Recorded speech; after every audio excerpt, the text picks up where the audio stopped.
ramai orang Islam yang diseksa oleh pembesar musyrikin. Mereka mengikat sebahagian daripada orang Islam di tempat ternakan unta dan lembu, dilemparkan di atas padang pasir yang panas, dan ada yang dipakaikan pakaian besi lalu ditelentangkan di atas padang pasir. Abu Bakar radhiyallahu anhu cuba membantu dengan membeli seberapa banyak hamba atau budak suruhan yang diseksa oleh tuannya. Pernah satu hari Kabab bin Arad yang juga pernah menanggung seksa yang berat pergi bertemu Rasulullah SAW. Kabab pernah diletakkan batu yang dipanaskan di atas belakang badan beliau sehingga dagingnya menjadi masak, sehingga kan beliau sendiri boleh tercium bau daging badan beliau yang terbakar. Kabab pergi bertemu Rasulullah SAW yang pada ketika itu berada di Kaabah dan bertanya, "Wahai Rasulullah, mengapa tidak engkau doakan kami, mohonkan kemenangan?" Soalan Kabab ringkas dan hanya mahu mengadu, tetapi Rasulullah SAW faham akan soalan itu dan muka baginda bertukar merah. Baginda menjawab, "Umat terdahulu pernah diseksa dengan hebat sekali sehingga terpisah daging dan tulang mereka, tetapi tidak akan meninggalkan agama mereka.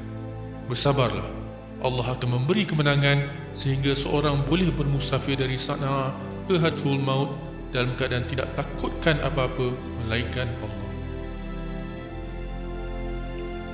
Setelah menyaksikan penindasan dari kaum Quraisy, Rasulullah SAW mencadangkan beberapa pengikutnya untuk pergi berhijrah ke Habsyah kerana rada di situ dikatakan adil dan boleh memberi perlindungan.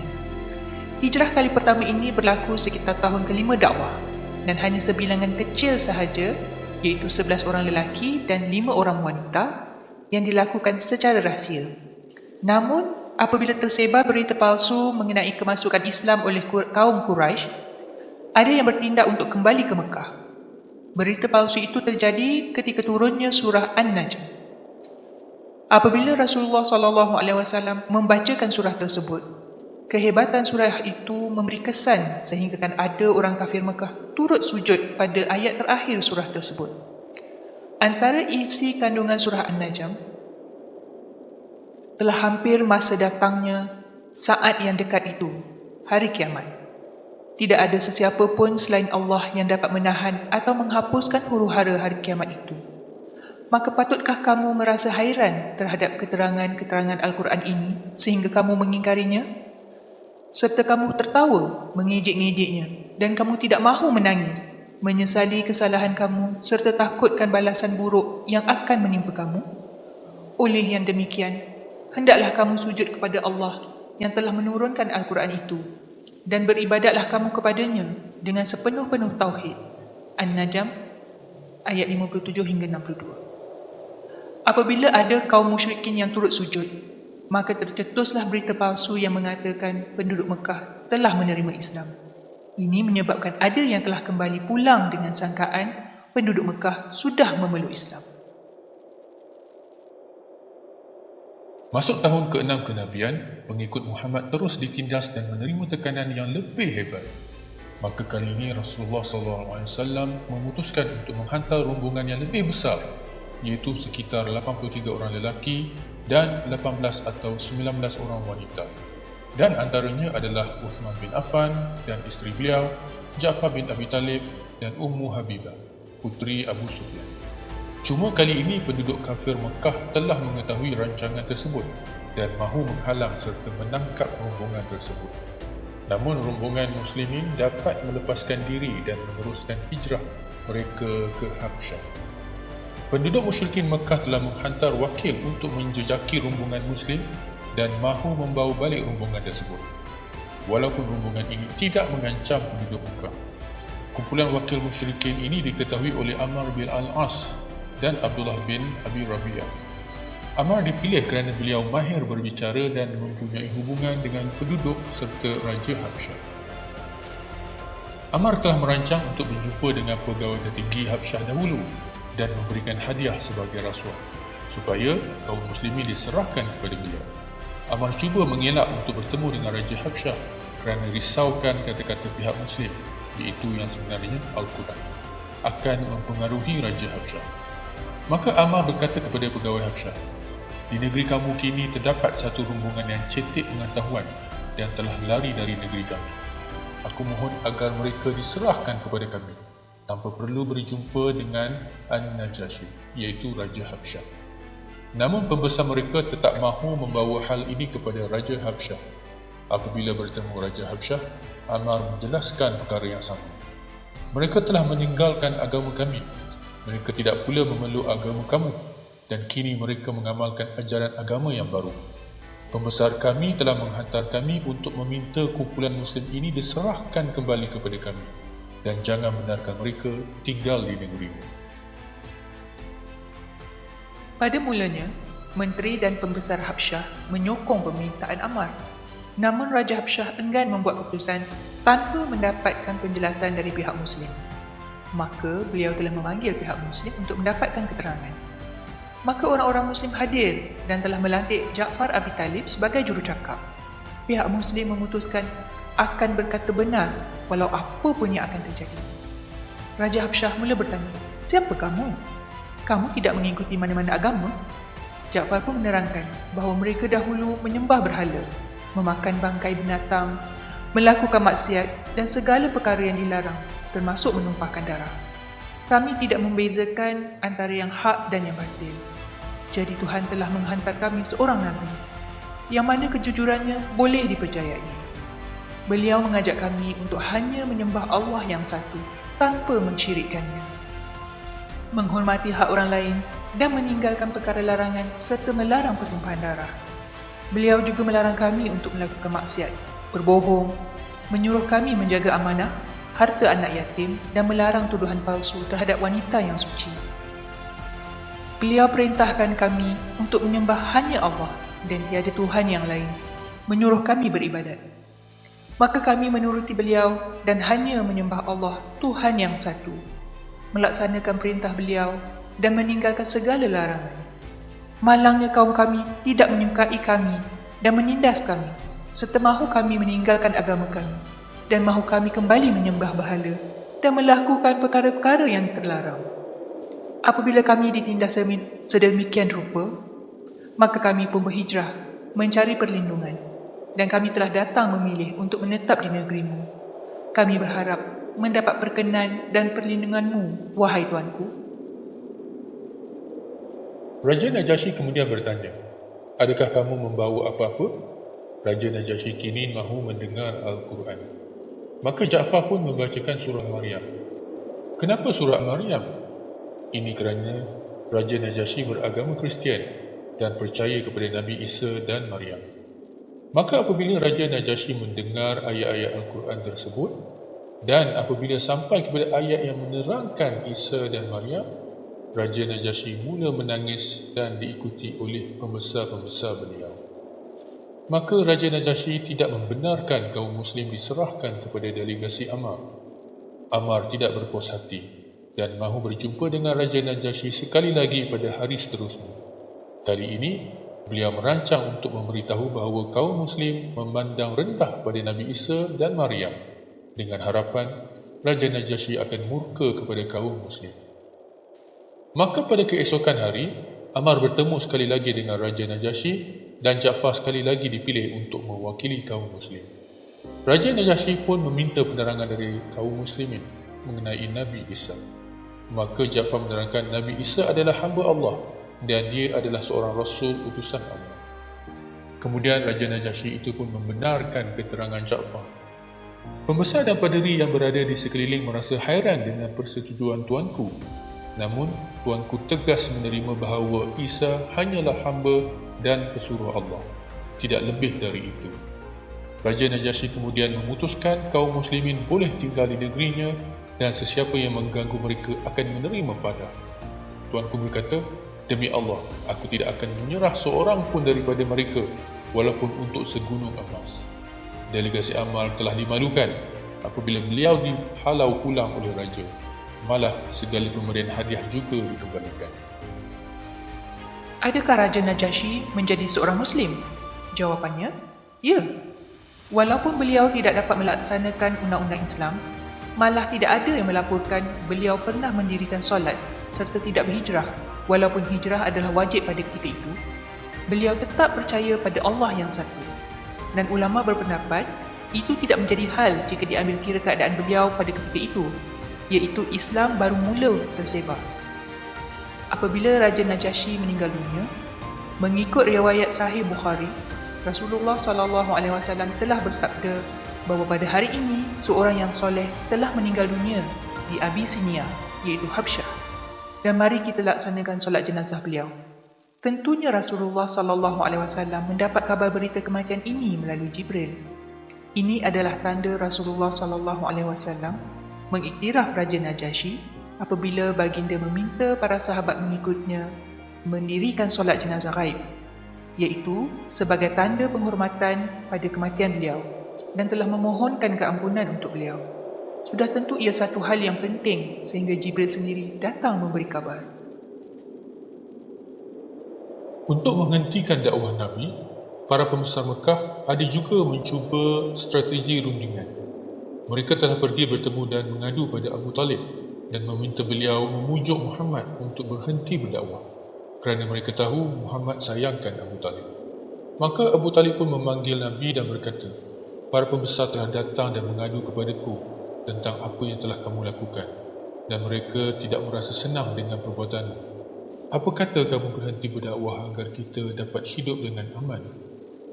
Walaupun baginda menghormati bapa saudaranya itu, baginda menolak cadangan tersebut dengan cara yang baik sekali. Jawab baginda, demi Allah, sekalipun aku diberi matahari di tangan kananku dan bulan di tangan kiriku, aku tidak akan berhenti berdakwah. Aku akan teruskan sehingga Islam ini tersebar luas atau aku mati bersamamu. Melihat jawapan dan ketegasan Rasulullah SAW, Abu Talib berkata, teruskanlah usahamu, aku akan melindungimu. Maka gagallah rundingan para pembesar musyrikin Mekah. Pembesar musyrikin Mekah tidak berputus asa. Pada ketika yang lain, pembesar musyrikin Mekah pergi bertemu Rasulullah SAW sendiri dan mencadangkan agar penduduk musyrikin dan orang Islam saling bergilir-gilir menyembah Tuhan mengikut kepercayaan masing-masing. Mereka menawarkan kepada Rasulullah SAW untuk ikut mereka menyembah berhala selama setahun, dan pada tahun yang berikut, para musyrikin Mekah pula akan mengikuti Rasulullah SAW menyembah Allah. Berkait dengan cadangan ini, Al-Quran tidak menerima sama sekali perkongsian atau pergiliran agama. Al-Quran mempertahankan kesucian Islam terutama dalam hal akidah. Al-Quran menegaskan, katakanlah wahai Muhammad, hai orang-orang kafir, aku tidak akan menyembah apa yang kamu sembah dan kamu tidak mahu menyembah apa yang aku sembah, dan aku tidak akan beribadat secara kamu beribadat dan kamu pula tidak mahu beribadat secara aku beribadat. Bagi kamu agama kamu dan bagiku agamaku. Pada ketika yang lain, Ibnu Abbas meriwayatkan, pernah sekali ketua-ketua kaum Quraisy mahu berunding dengan Muhammad. Pada mulanya mereka berkata, wahai Muhammad, kami mahu berbincang dan mencari jalan penyelesaian dengan kamu. Maka Rasulullah SAW sangkakan mereka sudah mula lembut hati dan mula berminat dengan Islam. Namun, sangkaan Rasulullah SAW meleset sama sekali. Mereka berkata, wahai Muhammad, demi Allah, kami tidak pernah jumpa dengan seseorang yang telah banyak membawa masalah seperti kamu.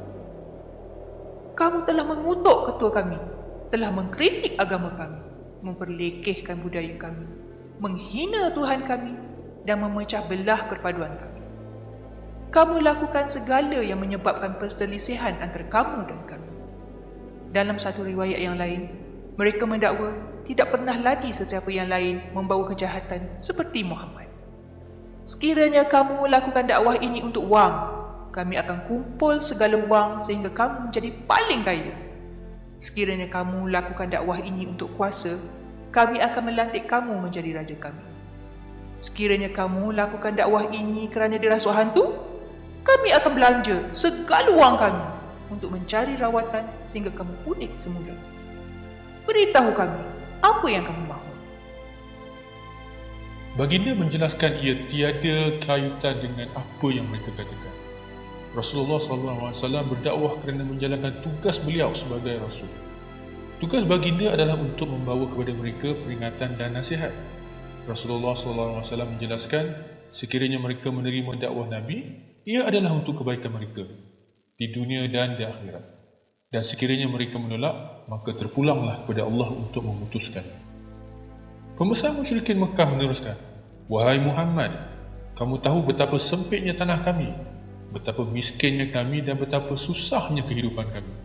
Apa kata kamu minta pada Tuhanmu untuk gerakkan gunung-gunung ke tepi dan berikan beberapa buah sungai yang mengalir seperti di Syria dan Iraq. Minta juga pada Tuhanmu untuk hidupkan kembali beberapa orang tua kami yang telah mati, terutamanya Qusay bin Kilab, kerana kami percaya padanya dan akan bertanya padanya sama ada kamu seorang Nabi atau tidak. Dan sekiranya kamu dapat lakukan itu, maka kami akan ikut kamu." Jawapan baginda tetap sama. Baginda hanya diutuskan sebagai seorang rasul dan bukan untuk memenuhi permintaan tersebut. Mereka meneruskan, "Wahai Muhammad, apa kata kamu minta Tuhan kamu turunkan malaikat sebagai saksi kepada kebenaranmu dan minta berikan kepada kami istana, taman dan harta, dan minta juga Tuhanmu cukupkan keperluan kamu, kerana kami lihat kamu juga serba kekurangan seperti kami. Kalau benar kamu seorang rasul Tuhan, mengapa tidak Tuhan kurniakan harta kepada kamu sebagai tanda kamu memang memiliki taraf di sisinya? Itu pun kalau benar kamu seorang rasul." Jawapan baginda tetap sama. Baginda hanyalah seorang rasul. Mereka berkata lagi, "Wahai Muhammad, mintalah Tuhan kamu bawa hukuman yang telah kamu janjikan. Bawalah awan ke atas kami sekarang dan timpakan bala ke atas kami." Jawab baginda, "Itu terpulang kepada Allah. Ia boleh melakukannya sekiranya Allah mahu." Mereka berkata, "Wahai Muhammad, tidakkah Tuhan kamu tahu bahawa kami akan bertanya soalan-soalan ini? Maka mengapa kamu tidak dibantu atau diberi jawapan? Kami tahu siapa yang mengajar kamu sebenarnya. Ia tidak lain ajaran seseorang dari Yamamah yang bernama Ar-Rahman. Ia adalah suatu tuduhan yang diada-adakan terhadap Nabi. Dan kami tidak akan mempercayai Ar-Rahman. Semua ini satu penipuan." Kemudian, ketua-ketua musyrikin itu beredar. Dan selepas seketika, salah seorang dari mereka, iaitu Abdullah bin Umayyah, datang kembali bertemu Rasulullah. Dia berkata, "Wahai Muhammad, kaummu telah menawarkan sesuatu yang tidak pernah ditawarkan sebelum ini, tetapi kamu tidak menerimanya. Dan mereka telah minta kamu bawakan suatu mukjizat, tetapi kamu tidak melakukannya. Mereka telah minta dijatuhkan hukuman, itu juga kamu tidak lakukan. Ketahuilah, aku tidak akan mempercayai kamu sehinggalah kamu bawa satu tangga hingga ke langit, dan kamu naik sambil aku perhatikan, dan kamu dapatkan Tuhanmu menurunkan satu surat yang menyatakan bahawa kamu adalah Rasul, dan kemudian surat itu dibawa turun bersama 4 malaikat dan menjadi saksi bahawa kamu adalah Rasul Allah. Dan jika pun kamu dapat lakukan sedemikian, aku tidak akan mempercayaimu." Begitulah biadabnya para musyrikin Mekah terhadap dakwah Rasulullah SAW. Al-Quran menyatakan, dan mereka berkata, "Kami tidak sekali-kali akan beriman kepadamu, wahai Muhammad, sehingga engkau memancarkan mata air dari bumi bagi kami, atau sehingga engkau mempunyai kebun dari pohon-pohon tamar dan anggur, dan kemudian engkau mengalirkan sungai-sungai dari celah-celahnya dengan aliran yang terpanjang terus-menerus, atau sehingga engkau gugurkan langit berkeping-keping atas kami, sebagaimana yang engkau katakan akan berlaku, atau sehingga engkau bawakan Allah dan malaikat untuk kami menyaksikannya, atau sehingga engkau mempunyai sebuah rumah terhias dari emas, atau sehingga engkau naik ke langit, dan kami tidak sekali-kali akan percaya tentang kenaikanmu ke langit sebelum engkau turunkan kepada kami sebuah kitab yang dapat kami membacanya. Katakanlah, wahai Muhammad, Maha suci Tuhanku, bukankah aku ini hanya seorang manusia yang menjadi rasul?